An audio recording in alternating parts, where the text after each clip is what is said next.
Hello friends, मैं विशु हमारे YouTube channel concept nursing classes में आपका बहुत बहुत स्वागत करता हूं। अगर आपने अब तक हमारा चैनल सब्सक्राइब नहीं किया है तो चैनल को सब्सक्राइब करें और बेल आइकन को प्रेस करें ताकि आगे आने वाली क्लासेस के नोटिफिकेशन जो हैं वो आपको मिलते रहें।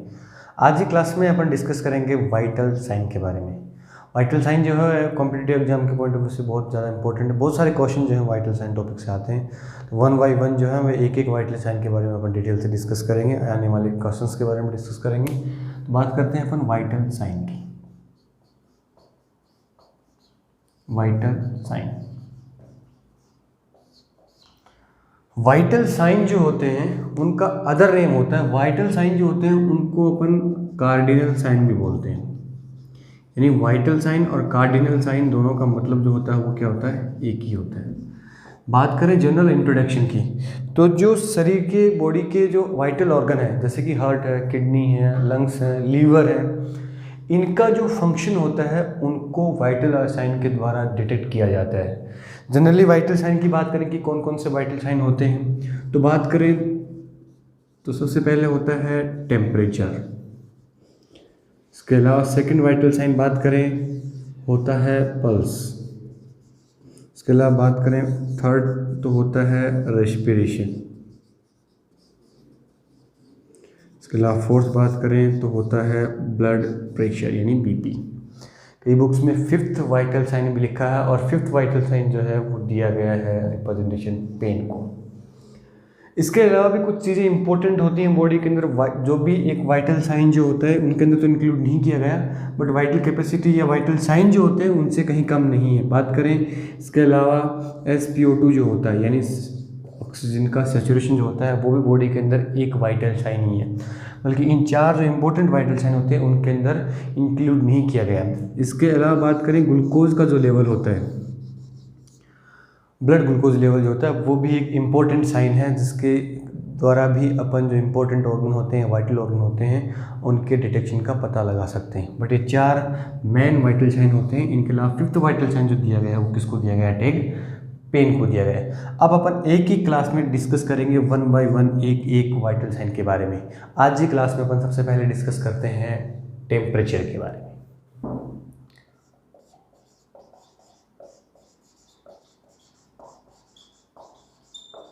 सबसे पहले है टेम्परेचर। अब टेम्परेचर की बात करें कि टेम्परेचर होता क्या है। देखिए टेम्परेचर जो है वो डिफरेंस है। डिफरेंस किसका है, हीट जनरेशन का और हीट लॉस का। Heat generation minus heat loss, यानी अपनी बॉडी के अंदर कितनी हीट जनरेट हो रही है, जनरेट किस किस वजह से होती है उसकी बात भी करेंगे। जितनी हीट का प्रोडक्शन होता है और उसमें से कितनी हीट लॉस हो गई होती है, जो बचता है वो क्या होता है, टेम्परेचर। टेम्परेचर अपने आप में एक बहुत बड़ा टॉपिक है, बट अपन आने वाले सिर्फ क्वेश्चंस के बारे में शॉर्ट में डिस्कस करेंगे। सबसे पहले बात करते हैं नॉर्मल बॉडी टेम्परेचर की। अगर बात करें सेंटीग्रेड में तो नॉर्मल बॉडी टेम्परेचर होता है 37 डिग्री सेंटीग्रेड। इसी को अगर अपन बात करें फ़ारेनहाइट में तो नॉर्मल बॉडी टेम्परेचर होता है 98.6 डिग्री फ़ारेनहाइट। होता क्या है टेम्परेचर, ये अपन डिस्कस कर चुके हैं। हीट जनरेशन में और हीट लॉस में जो डिफरेंस होता है उसको अपन क्या बोलते हैं, टेम्परेचर बोलते हैं। और नॉर्मल टेम्परेचर कितना होता है 37 डिग्री सेंटीग्रेड, और या फ़ारेनहाइट में बात करें तो 98.6 डिग्री फ़ारेनहाइट। कैसे चेंज करते हैं फॉर्मूले का अपन डिस्कस करेंगे। सबसे पहले बात करते हैं कि कौन कौन से सोर्स हैं जिनसे हीट जो होती है वो रेगुलेट होती है, और कौन से ऐसे सोर्स हैं जिनसे हीट जो होती है वो लॉस होती है। सबसे बड़ा जो टेम्परेचर जनरेशन या हीट जनरेशन का सोर्स होता है वो होता है oxidation of food. Oxidation of food. अब ऑक्सीडेशन ऑफ फूड की बात करें मीन्स मेजर 3 न्यूट्रिएंट्स होते हैं। कार्बोहाइड्रेट होता है, प्रोटीन होता है, इसके अलावा फैट होता है। 3 सबसे बड़े न्यूट्रिएंट्स हैं। तीनों में से क्वेश्चन आते हैं हीट जनरेशन के मामले में। देखो 1 ग्राम जो कार्बोहाइड्रेट है वो कितनी हीट जनरेट करेगा, सबसे पहला क्वेश्चन। 4 कैलोरी हीट जो होता है वो जनरेट की जाती है किसके द्वारा, 1 ग्राम कार्बोहाइड्रेट के द्वारा। बात करें प्रोटीन की तो याद रखने के लिए सेम है, बराबर ही होगा, इसके द्वारा भी 4 कैलोरी। इसके अलावा बात करें फैट की, तो फैट सबसे मेजर सोर्स होता है, यानी सबसे ज़्यादा हीट जनरेट करता है 9 किलो कैलोरी। अगर कोई क्वेश्चन ये पूछे कि बॉडी के अंदर हीट सबसे ज़्यादा इनमें से कौन से न्यूट्रिएंट के द्वारा की जाती है, तो वो होता है प्रोटीन। प्रोटीन जो होता है वो अप्रोक्सीमेटली 30% बॉडी की हीट जनरेट करता है, क्योंकि बॉडी की हर एक सेल्स में क्या होता है, प्रोटीन होता है। और ऐसे पूछा जाए कि मेजर सोर्स जो पूरी बॉडी के मामले में पूछा तो आंसर क्या होगा, प्रोटीन होगा। या इन तीनों में से इक्वली अगर बात करें कि एक एक ग्राम ही है, इन तीनों में से सबसे ज़्यादा हीट जनरेट कौन करेगा, तो आंसर क्या होगा, फैट। तो क्वेश्चन अलग अलग हैं दोनों के दोनों, कि बॉडी के अंदर सबसे ज़्यादा कौन करता है, प्रोटीन करता है। इन तीनों में कंपैरेटिवली बात करी जाए कि अगर अमाउंट इक्वल है तीनों की, तो सबसे ज़्यादा हीट जनरेट करने का काम कौन करता है, फैट करता है, जो 9 किलो कैलोरी हीट जो है उसके द्वारा जनरेट की जाती है। तो ये था ऑक्सीडेशन ऑफ फूड, यानी फूड का ऑक्सीडेशन होगा तो हीट जनरेशन है वो अलग अलग जो न्यूट्रिएंट्स होते हैं उनके द्वारा अलग अलग किलो कैलोरी हीट जो होती है वो क्या की जाती है, जनरेट करी जाती है। तो आपको ये यूनिट जो है वो याद रहनी चाहिए कि 1 ग्राम पर्टिकुलर न्यूट्रिएंट से कितनी किलो कैलोरी हीट जो होती है वो क्या निकलती है, अपनी बॉडी को मिलती है। इसके बाद सेकेंड पॉइंट होता है एक्सरसाइज।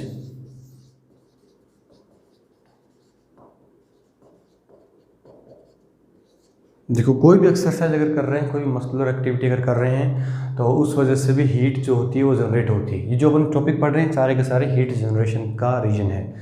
सबसे ज़्यादा 80% हीट जनरेट अगर एक्सरसाइज से होती है तो वो होती है स्केलेटल मसल से। कौन सी मसल से होती है, स्केलेटल मसल से। अप्रोक्सीमेटली 80% जो है वो हीट जनरेट करी जाती है। अगर 100% हीट एक्सरसाइज से जनरेट हो रही है तो उसमें से 80% स्केलेटल मसल्स करेंगी। तो एक्सरसाइज भी एक सोर्स है हीट जनरेशन का। इसके बाद थर्ड में आता है हार्मोन। देखो, जनरली थायराइड हार्मोन है। थायराइड हार्मोन जब भी अपन क्लास में डिस्कस किया था थायराइड हार्मोन के बारे में, तो बढ़ा था अपन ने कि thyroid hormone T3 T4 hormone basal metabolic rate को बढ़ाने का काम करते हैं, यानी टेम्परेचर को भी जनरेट करेंगे, हीट को भी जनरेट करेंगे। तो वो हार्मोन भी हीट को क्या करते हैं, बढ़ाते हैं। यहाँ से क्वेश्चन आता है जनरली ओवुलेशन पे, क्योंकि ओवुलेशन भी क्या है, एक हार्मोनल चेंजेज है। और ओवुलेशन के दौरान टेम्परेचर जो है वो जनरली 0.5 से लेके 1 डिग्री फ़ारेनहाइट तक क्या हो जाता है, इंक्रीज हो जाता है, बढ़ जाता है। उस कंडीशन को अब काफ़ी बार क्वेश्चन पूछा है कि ओवुलेशन के दौरान टेम्परेचर बढ़ता है कि कम होता है, या बढ़ता है तो कितना बढ़ता है, 0.5 से लेके 1 डिग्री फ़ारेनहाइट तक टेम्परेचर जो है क्या होता है, इंक्रीज हो जाता है। तो ये बहुत ही इंपॉर्टेंट क्वेश्चन है, याद होना चाहिए कि ओवुलेशन के दौरान टेम्परेचर जो क्या होता है, बढ़ता है। रीजन क्या है उसका, प्रोजेस्टेरोन हार्मोन। प्रोजेस्टेरोन हार्मोन की वजह से 0.5 to 1 degree Fahrenheit temperature ovulation के दौरान बढ़ता है। इसके अलावा फोर्थ वन टॉपिक बात करी जाए, शिवरिंग। सर्दी में जब भी शिवरिंग होती है, जब भी कंपकपी होती है, तो जो इरेक्टर पहले ही जो स्किन के इरेक्टर्स होते हैं वो क्या हो जाते हैं, स्टैंड बाई हो जाते हैं। यानी कहने का मतलब हो जाता है उनके अंदर कॉन्स्ट्रिक्शन हो जाता है। और अगर उन मसल्स के अंदर इरेक्टर मसल्स जो होती है उनके अंदर कॉन्ट्रैक्शन हो रहा है, तो वो भी क्या करते हैं, हीट को जनरेट करते हैं, यानी हीट को बढ़ाते हैं। तो इसीलिए अगर शिवरिंग हो रही है तो उस कंडीशन के अंदर ऑटोमेटिकली बॉडी का टेम्परेचर क्या हो जाता है, बढ़ जाता है। वो किस लिए करते हैं, क्योंकि बाहर का टेम्परेचर बहुत ज़्यादा क्या है, कम है। तो शिवरिंग जो है वो भी क्या कोज करती है, हीट को इंक्रीज करने का काम करती है। तो ये कुछ रीजन थे जिसकी वजह से हीट जो है वो क्या होती है, जनरेट होती है। सबसे इंपॉर्टेंट दो ही यहाँ से, एक ओवुलेशन के दौरान टेम्परेचर और कौन सा न्यूट्रिएंट कितने ग्राम कैलोरी जो है वो हीट जनरेट करता है। अब बात करते हैं अपन हीट लॉस की। इससे पहले बात करें, कुछ पैथोलॉजिकल कंडीशन भी होती हैं, जैसे कोई भी इन्फेक्शन हो गया, वायरल इन्फेक्शन है, बैक्टीरियल इन्फेक्शन है, फॉर एग्जांपल फीवर आ रहा है, तो वो इन्फेक्शन जो होते हैं, कोई भी डिजीज़ कंडीशन होती है, वो भी क्या करती है, टेम्परेचर को बढ़ाने का काम करती है। क्योंकि उस कंडीशन में क्या होता है कि बॉडी जो है वो डेंजर में जाती है, और बॉडी जब भी डेंजर कंडीशन में जाती है तो कोई भी डेंजरस सिचुएशन में बेसल मेटाबॉलिक रेट जनरली बढ़ जाती है, और उस कंडीशन की वजह से हीट जनरेट जो होती है वो क्या होती है, ज़्यादा होती है। उसके बाद बात करें अपन हीट लॉस के टाइप की, कि कौन कौन से ऐसे मेथड हैं जिनसे हीट जो है वो लॉस होती है। तो हीट लॉस की बात करी जाए तो मैक्सिमम हीट लॉस, पहला क्वेश्चन, सबसे ज़्यादा मैक्सिमम जो हीट लॉस होती है वो किसके द्वारा होती है, स्किन के द्वारा होती है।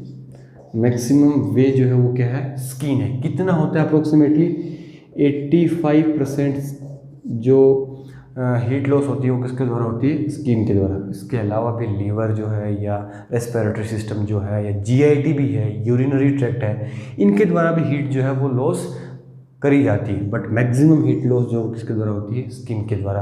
तो सबसे बड़ा हीट सोर्स, हीट लॉस का जो ऑर्गन है या कौन से वे से होगी, तो उसका आंसर क्या होगा, स्किन होगा। अप्रोक्सीमेटली कितनी होती, 85% हीट लॉस किसके द्वारा, स्किन के द्वारा। अब बात करते हैं अपन कौन कौन से मेथड हैं जिनके द्वारा स्किन या जो हीट है वो लॉस होती है।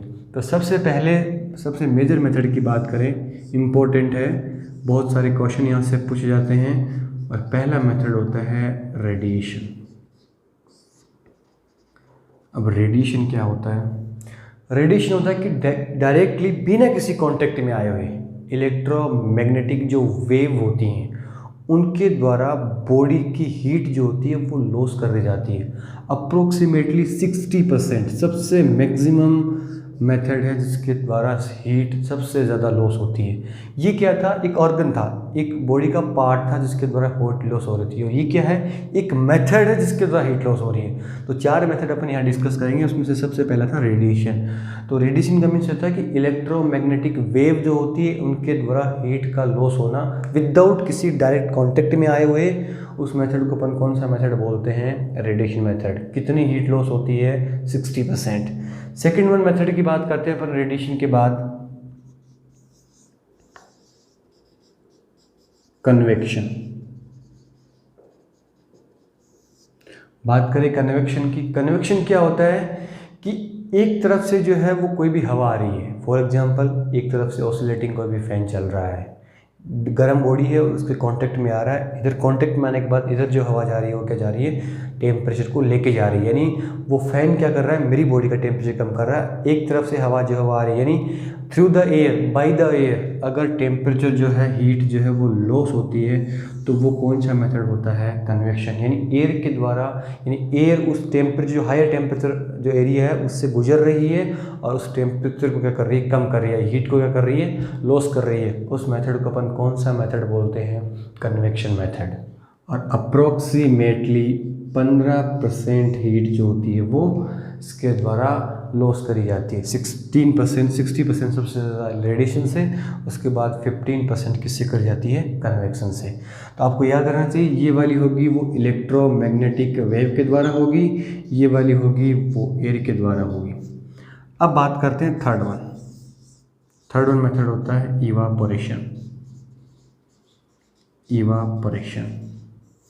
इवापोरेशन का मीन्स क्या होता है, इवापोरेशन का मीन्स होता है कि वाटर की जो शरीर के अंदर जो पानी है वो बूंद बन के बाहर निकलता है। पानी अगर शरीर से बाहर, पसीना ही आ रहा है, अगर शरीर से पानी जो है वो बाहर निकल रहा है इवापोरेट होके, तो वो कौन सा मेथड कहलाता है, इवापोरेशन मेथड कहलाता है। इवापोरेशन के थ्रू जो हीट जनरेट लॉस होती है वो सबसे कितनी अमाउंट में होती है, मैक्सिमम 20% हीट जो है वो किसके द्वारा लॉस होती है, इवापोरेशन के द्वारा लॉस होती है। इसके अंदर होगा क्या कि वाटर जो है वो क्या होगा, इवापोरेट होके बाहर निकलेगा। नेक्स्ट होता है फोर्थ वन मेथड, और फोर्थ वन मेथड है कंडक्शन।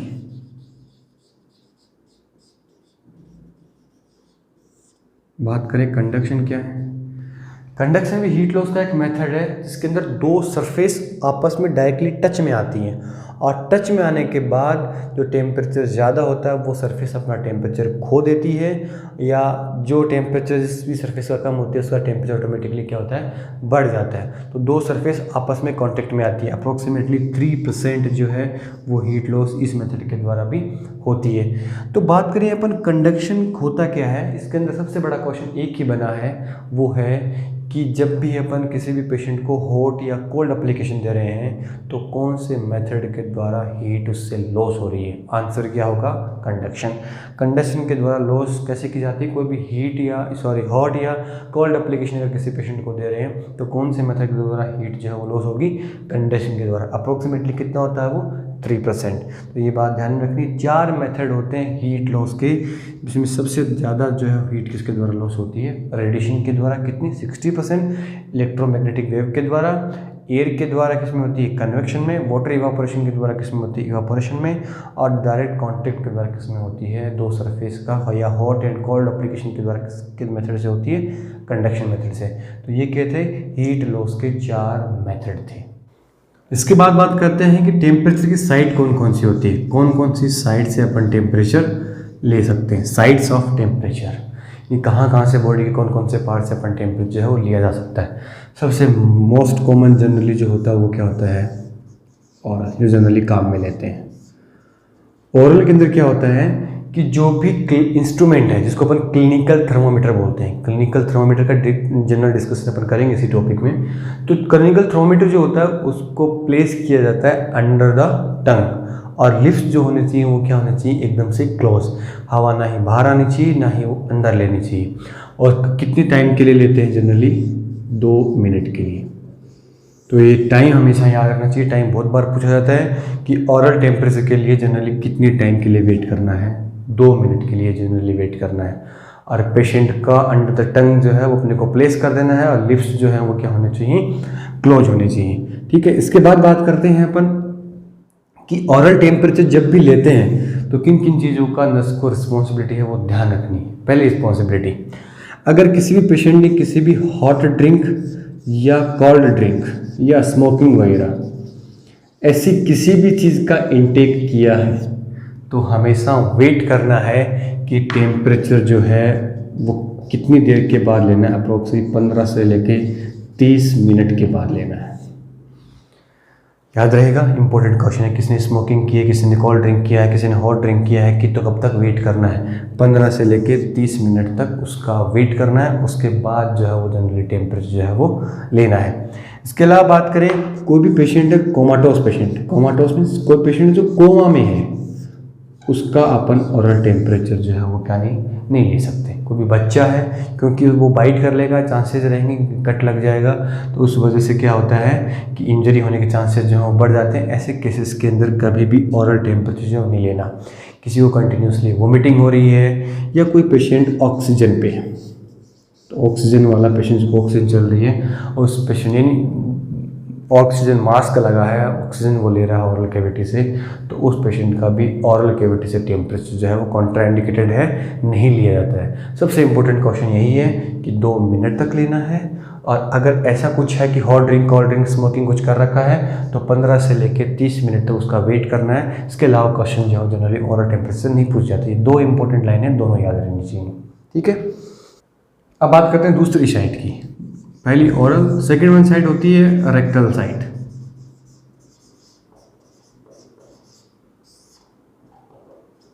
रेक्टल साइड होती है, रेक्टम के अंदर टेम्परेचर या जो थर्मोमीटर होता है वो प्लेस किया जाता है। रेक्टल थर्मोमीटर जो होता है वो डिफरेंट होता है।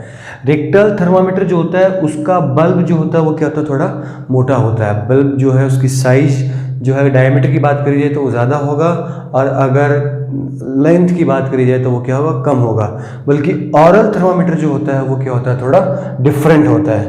बल्कि ओरल और रेक्टल थर्मोमीटर हैं, उन दोनों की लेंथ जो होता है, डायमीटर जो होते हैं, उन दोनों क्या होते हैं, अलग अलग होते हैं। अब बात करते हैं अपन रेक्टल टेम्परेचर जो कितने टाइम के लेना है, तो 3 to 5 मिनट तक प्लेस करके रखना है रेक्टम कैविटी के अंदर। रेक्टम के अंदर टेम्परेचर जो थर्मोमीटर होता है उसको, यानी रेक्टल थर्मोमीटर को कितनी देर के लिए प्लेस करना है, 3 से लेके 5 मिनट के लिए। बहुत सारे लोगों में कन्फ्यूजन है कि रेक्टम जो होता है उसका टेम्परेचर जनरली 1 डिग्री फ़ारेनहाइट जो होता है वो क्या होता है, ज़्यादा होता है। किसकी तुलना में, ओरल कैविटी की तुलना में। ओरल कैविटी का जनरली टेम्परेचर अपने पढ़े हैं कितना होता है, 98.6 डिग्री फ़ारेनहाइट, बल्कि इसका टेम्परेचर जनरली कितना होगा, 99.6 डिग्री फ़ारेनहाइट। तो ये टेम्परेचर जो है वो जनरली क्या होता है, 1 डिग्री फ़ारेनहाइट क्या होता है, ज़्यादा होता है। अब बात करें अपन कि 3 से लेके 5 मिनट तक लोगों को काफ़ी कन्फ्यूजन ये रहता है कि रेक्टल कैविटी का टेम्परेचर अगर ज़्यादा होता है तो अपन कम टाइम के लिए थर्मोमीटर को प्लेस करेंगे, बल्कि ऐसा कंसेप्ट गलत है। इसलिए अपने को याद रखना है कि टेम्परेचर जब भी ले रहे हैं तो टेम्परेचर थर्मोमीटर जो होता है उसका प्लेसमेंट ज़्यादा टाइम के लिए होता है, किसके अंदर, रेक्टम के अंदर, 3 से लेके 5 मिनट तक। इसके अलावा कॉन्ट्राइंडिकेशन भी काफ़ी है। 1 से लेके 6 साल तक के बच्चे होते हैं, उनमें जनरली ये साइड प्रीफर नहीं की जाती। उसके पीछे रीज़न होता है कि उसके रेक्टल स्फिंक्टर जो होते हैं वो डैमेज होने के चांसेज होते हैं। या कोई भी बच्चा है जिसको डायरिया हो रखा है, उस केस के अंदर भी रेक्टल साइड होती है वो प्रीफर नहीं करी जाती। कोई रेक्टल सर्जरी हुई है, उस केस के अंदर भी ये वाली साइड प्रीफर नहीं करी जाती। सबसे इम्पोर्टेंट क्वेश्चन, रेक्टल टेम्परेचर नहीं लेते कौन से मरीजों में? हार्ट डिजीज़ वाले पेशेंट्स के अंदर। और हार्ट डिजीज़ वाले पेशेंट्स के अंदर टेम्परेचर नहीं लेने के पीछे रीज़न क्या है कि जब भी रेक्टल कैविटी के अंदर अपन थर्मामीटर प्लेस करेंगे तो कौन सी नर्व स्टिमुलेट होती है? वेगस नर्व स्टिमुलेट होती है, क्योंकि वेगस नर्व पूरी जीआईटी क्या करती है? नर्व सप्लाई करती है। और वेगस नर्व जब भी स्टिमुलेट होगी तो वो क्या करेगी? कार्डियक फंक्शन को डिमिनिश कर देगी, यानी कार्डियक फंक्शन को एक तरीके से डिक्रीज करने का काम करती है। या अपन ये बोल सकते हैं कि जो कार्डियक या हार्ट को जो आर्टरी जो होती है, कॉरोनरी आर्टरी जो ब्लड सप्लाई करती है, उसका क्या कर देती है? कॉन्स्ट्रिक्शन कर देती है। तो एमआई वाले पेशेंट या जो भी हार्ट वाले पेशेंट होते हैं उनके अंदर कभी भी रेक्टल साइड से टेम्परेचर नहीं लिया जाता, क्योंकि वो क्या करता है? वेगस नर्व स्टिमुलेशन करता है। तो ये सबसे बड़ा क्वेश्चन है कि कौन से मरीजों में रेक्टल कैविटी से टेम्परेचर नहीं लेते? हार्ट डिजीज़ वाले पेशेंट्स के अंदर। नेक्स्ट साइट की बात करते हैं अपन, एक्सिलरी साइट। एक्सिलरी साइट इसके अंदर भी क्या होता है? ऑरल टेम्परेचर ऑरल जो थर्मोमीटर होता है वो और एग्ली थर्मोमीटर एक ही कॉमन थर्मोमीटर जो है वो अपन काम में लेते हैं। ये रेक्टल साइट जो होती है वो सबसे एक्यूरेट टेम्परेचर बताती है। एक्यूरेट की बात आए तो आंसर क्या होगा? Rectal thermometer. अगर मोस्ट कॉमन साइट्स की बात आएगी, मोस्ट कॉमन साइट्स कौन सी होती है? तो वो कौन सी होती है? एक्सिलरी। एक्सिलरी जो साइड होती है उसका टेम्परेचर ऑरल की तुलना में 1 डिग्री फ़ारेनहाइट कम होता है, यानी 97.6 डिग्री फ़ारेनहाइट होता है। तो सबसे मोस्ट कॉमन साइट है। कोई भी साइड इफेक्ट जो है वो नहीं है, लगभग हर एक केसेस में अपन ले सकते हैं, बशर्ते कोई भी शोल्डर इंजरी जो है वो नहीं होनी चाहिए, यानी मूवेबल होना चाहिए शोल्डर। ऐसा कोई कॉन्ट्राइंडिकेशन नहीं होना चाहिए कि शोल्डर को मूव नहीं कर सकते। अब एक्सिलरी साइड के लिए टेम्परेचर की बात करें, टाइमिंग की बात करें तो टाइम कितना होता है इसका भी? अप्रोक्सीमेटली 3 से लेके 5 मिनट।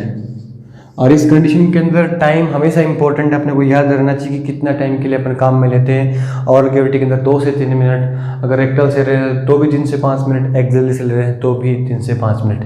इसके अलावा टिम्पेनिक कैविटी जो होती है वो भी एक सोर्स है या साइट है जिससे अपन टेम्परेचर ले सकते हैं। वेजाइना से भी अपन टेम्परेचर जो है वो असेस कर सकते हैं। बट सबसे कॉमन 3 ही साइटें होती हैं, ऑरल, रेक्टल और एक्सिलरी, जहाँ से एग्जाम में बार बार क्वेश्चन जो है पूछे जाते हैं। ये 3 मेजर साइट थी किसकी? और टेम्परेचर असेस करने की। अब बात करते हैं कुछ जनरल पॉइंट्स की टेम्परेचर के ऊपर और कहाँ से क्वेश्चन जो पूछे जाते हैं। देखिए, टेम्परेचर जो होता है उसको लेने का जो इंस्ट्रूमेंट होता है उसको अपन बोलते हैं क्लिनिकल थर्मोमीटर। और क्लिनिकल जो थर्मोमीटर होता है उसके अंदर क्या भरा रहता है? मरकरी। मर्क्यूरी के पीछे रीज़न है कि हीट के प्रति सबसे सेंसिटिव जो होता है वो क्या होता है? मरकरी होता है। जैसे जैसे मरकरी चढ़ता है, जैसे जैसे पारा जो है जनरेट होता है, ऊपर की तरफ बढ़ता है, तो उतना ही टेम्परेचर जो है बॉडी का होता है। अब क्लिनिकल थर्मोमीटर जो होता है उसकी कई बार ग्रेडिंग पूछी जाती है कि क्लिनिकल थर्मोमीटर जो ये फॉर एग्जाम्पल एक थर्मोमीटर है तो उसकी ग्रेडिंग कहाँ से लेके कहाँ तक होती है, मिनिमम कहाँ है और मैक्सिमम कहाँ है। तो आंसर ऑप्शन में जनरली फ़ारेनहाइट होता है। फ़ारेनहाइट की बात करें तो 95 डिग्री फ़ारेनहाइट से लेके 110 डिग्री फ़ारेनहाइट तक उसके अंदर ग्रेडिंग होती है। और एक जो छोटी लाइन होती है उसका मतलब होता है 2/10 डिग्री फ़ारेनहाइट। 2/10 डिग्री फ़ारेनहाइट यानी छोटी 5 लाइनें मिलके क्या बनाएंगी? 1 डिग्री फ़ारेनहाइट बनाएंगे। तो 2/10 जो है वो एक लाइन का मतलब होता है। अगर बात करें सेंटीग्रेड में ग्रेडिंग की तो 35 से लेके 43.3 degree centigrade in 35 to 43.3 degree centigrade जो है वो इसकी ग्रेडिंग होती है। तो ये क्वेश्चन पूछा जाता है कि जनरली फ़ारेनहाइट के अंदर कहाँ से लेके कहाँ तक ग्रेडिंग होती है और सेंटीग्रेड में कहाँ से लेके कहाँ तक ग्रेडिंग होती है, या दो जो छोटी लाइनें होती हैं उनके बीच में कितने डिग्री फ़ारेनहाइट का डिफरेंस होता है। इसके अलावा बात करें थर्मामीटर, जब भी अपन टेम्परेचर लेते हैं तो टेम्परेचर लेने से पहले कैसे क्लीन करना है और लेने के बाद कैसे क्लीन करना है। जब थर्मामीटर की बात करें तो 2 पार्ट होते हैं थर्मामीटर के अंदर। एक ऊपर का पार्ट होता है बल्ब होता है और नीचे का जो पार्ट होता है उसको अपन स्टेम बोलते हैं। तो कैसे अपने को क्लीन करना है, तो जब भी अपन टेम्परेचर लेते हैं लेने से पहले अपने को क्लीन करना है बल्ब टू स्टेम। कब क्लीन करना है? Before the taking off temperature. Temperature लेने से पहले। टेम्परेचर लेने के बाद क्लीन करना है stem to bulb. Stem to bulb कब? After the taking off temperature.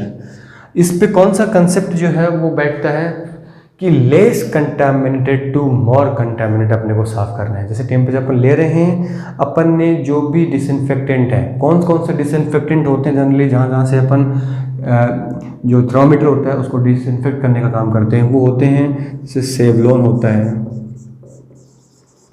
इसके अलावा लाइसोल होता है, इसके अलावा डेटॉल होता है। अब कई बार इनका रेशियो भी पूछते हैं कि लाइसोल या सेवलॉन है, डिटोल है, इनको कितने रेशियो में अपन काम में लेते हैं। सेवलॉन जो होता है उसका रेशियो होता है 1:20, लाइसोल और डिटोल का दोनों का रेशियो होता है 1:40। तो रेशियो बहुत इंपॉर्टेंट है, आपको याद होना चाहिए। सेवलॉन का रेशियो कितना होगा? 1:20, लाइसोल का रेशियो 1:40 और डिटोल का रेशियो भी 1:40। कितने टाइम के लिए करना है? तो आंसर होगा सबके लिए 5 मिनट। 5 मिनट, विदिन 5 मिनट जो है वो क्या हो जाता है, थर्मामीटर जो है वो क्या होता है, स्ट्राइल हो जाता है या डिसइंफेक्ट हो जाता है। तो डिसइंफेक्ट होने के लिए ये वाले केमिकल्स जो है वो क्या लिए जाते हैं, काम में लिए जाते हैं। तो जब भी बल्ब को अपन इस केमिकल से बाहर निकालते हैं तो आगे वाला पार्ट स्ट्राइल होता है, लेस कंटामिनेटेड होता है, उसको लेस से लेके मोर की तरफ कंटामिनेट करना है टेम्परेचर लेने से पहले। और टेम्परेचर लेने के बाद क्या करना है कि बल्ब जो है वो ज़्यादा कंटामिनेटेड हो गया होता है क्योंकि वो किसके कांटेक्ट में चला गया, ओरल कैविटी कांटेक्ट में चला गया। तो टेम्परेचर लेने के बाद कैसे क्लीन करना है उसको, स्टेम टू बल्ब है वो क्लीन करना है। एक इसके अलावा और क्वेश्चन, इंपॉर्टेंट क्वेश्चन ये है कि कैसे अपन टेम्परेचर जो है वो सेंटीग्रेड से फ़ारेनहाइट में या फ़ारेनहाइट से सेंटीग्रेड में चेंज करेंगे। अपने को सिर्फ एक ही फॉर्मूला याद रखना, उससे अपन दोनों को आपस में कन्वर्ट कर सकते हैं। फॉर्मूला होता है centigrade is equal to Fahrenheit -32 upon 1.8। Important formula, ये फॉर्मूला अपने को याद रखना है। इससे दोनों की दोनों चीज़ें याद रखें। अगर टेम्परेचर अपने को सेंटीग्रेड में दे रखा है तो अपने को क्या करना है, फ़ारेनहाइट में अगर कन्वर्ट करना है तो फ़ारेनहाइट ये इससे मल्टीप्लाई हो जाएगा, तो C इंटू 1.8 प्लस 32। तो इसी फॉर्मूले से अपन दोनों की यूनिट जो है आपस में एक्सचेंज कर सकते हैं। इंपॉर्टेंट फॉर्मूला, बहुत लोगों में कन्फ्यूजन होता है। तो centigrade is equal to F-32 upon 1.8 जो है वो क्या होता है, ये फॉर्मूला जिसके द्वारा अपन फ़ारेनहाइट से सेंटीग्रेड में या सेंटीग्रेड से फ़ारेनहाइट के अंदर कन्वर्ट कर सकते हैं। एक और क्वेश्चन जो बार बार पूछा जाता है कि ऐसा कौन सा टेम्परेचर है जो इक्वल होता है फ़ारेनहाइट में भी और सेंटीग्रेड में भी, वो टेम्परेचर होता है -40 डिग्री। -40 डिग्री चाहे सेंटीग्रेड में हो चाहे फ़ारेनहाइट में हो, दोनों क्या होंगे, इक्वल होंगे, दोनों का यूनिट जो क्या आएगा, बराबर आएगा। ठीक है, तो ऐसा कौन सा टेम्परेचर है कि इस फॉर्मूले से निकालते हैं तो 0 आता है, कोई डिफरेंस नहीं आता, वो होता है -40। चाहे तो फ़ारेनहाइट में हो चाहे सेंटीग्रेड में हो, -40 इज़ -40। तो ये एकमात्र ऐसा टेम्परेचर है जो दोनों यूनिट के अंदर क्या होता है, इक्वल होता है। तो ये कुछ क्वेश्चन थे जो जनरली पूछ जाते हैं, क्लिनिकल थर्मोमीटर से भी पूछ लिए जाते हैं। अब एक इम्पोर्टेंट क्वेश्चन एट लास्ट, कि जब भी कोई थर्मोमीटर नीचे गिर जाए और वो टूट जाए तो उससे बाहर क्या निकलेगा, मरकरी निकलेगा, जो एक रेडियो एक्टिव सब्सटेंस है, बॉडी के लिए हार्मफुल होता है। तो उसके अंदर नर्सेस की रिस्पॉन्सिबिलिटी पूछी जाती है कि इस केस के अंदर नर्स की क्या रिस्पॉन्सिबिलिटी है कि अगर थर्मामीटर टूट के नीचे गिर गया, नीचे गिरने के बाद टूट गया और पारा या मरकरी जो था बिखर गया, तो अब नर्स क्या करेगी। तो कुछ प्रायोरिटी बेसिस है, अपन बात करते हैं उसकी भी। अगर थर्मामीटर ब्रेक होता है तो एक स्टेप है, इसी स्टेप के अकॉर्डिंग अपने को चलना है। थर्मामीटर ब्रेक होता है तो सबसे पहले आई ड्रॉपर या कोई भी ड्रॉपर जाता है, या ये मान के चलो कि आई के अंदर जो ड्रॉप डालते हैं उस ड्रॉपर से अपने को वो मरकरी जो है वो क्या करनी है, सक कर लेनी है। कोई भी वैक्यूम वगैरह उसको किसी झाड़ू से या किसी पोछे से स्वीप करना, ऐसा कुछ भी नहीं करना है। ये नर्स की रिस्पॉन्सिबिलिटी नहीं है, कतई फुली कॉन्ट्राइंडिकेटेड है, इस केस में नहीं करना। बहुत सारे लोग गलती करते हैं कि उठाना ही तो है, वैक्यूम से उठा सकते हैं, वैक्यूम से उसको नहीं उठाना, आई ड्रॉपर से उसको उठाना है। आई ड्रॉपर से उठाने के बाद जीपर का जो प्लास्टिक बैग आता है, जीपर मीन्स कोई भी जिप अगर लगी है ऊपर से उसको चिपकाया जा सकता है, उस प्लास्टिक बैग के अंदर उसको क्या कर देते हैं, बंद कर देते हैं। इस बैग को क्या करना है, दूसरे बैग में डालना है, सेकंड बैग में डालना है। इस सेकंड बैग को क्या करना है, फिर से एक और बैग यानी थर्ड बैग में डालना है, और इस थर्ड बैग को क्या करना है, एक प्लास्टिक का कंटेनर जो ऊपर से सील है उस सील्ड प्रूफ कंटेनर के अंदर सील कर देना है, उसके बाद उसको लेबोरेटरी भिजवा देना है। तो ये क्या है, एक नर्स की रिस्पॉन्सिबिलिटी कि किससे उसको उठाना है। तो जनरली किससे उसको उठाना है, आई ड्रॉपर से। आई ड्रॉपर से उठा रहे हो तो भी आपका पर्सनल प्रोटेक्टिव इक्विपमेंट जो है पूरे होने चाहिए, गॉगल्स हैं, ग्लव्स हैं, या जो किट आपने पहन रखा है। उसके बाद आई ड्रॉपर काम में लेना है, जी पर प्लास्टिक बैग, उसके बाद सेकंड बैग, उसके बाद थर्ड बैग, उसको प्लास्टिक सील जो कोई भी कंटेनर है उसके अंदर सील करने के बाद वहाँ से सेंड करवा देना है। तो ये क्या है, एक नर्सेस की रिस्पॉन्सिबिलिटी कि जब भी ब्रेक हो जाए थर्मामीटर तो नर्स को क्या करना है। तो ये थे टेम्परेचर, एक इम्पॉर्टेंट टॉपिक, बहुत सारे क्वेश्चन जो हैं ऐसे पूछ जाते हैं। आई होप कि आज की क्लास आपको अच्छी लगी होगी। नेक्स्ट क्लास में अपन रिमेनिंग जो वाइटल साइंस हैं उनके बारे में डिस्कस करेंगे। अगर आज की क्लास आपको अच्छी लगी हो तो कमेंट बॉक्स में कमेंट करें, वीडियो को लाइक करें, शेयर करें। हमारे YouTube channel concept nursing classes से जुड़ने के लिए बहुत बहुत धन्यवाद। Thank you.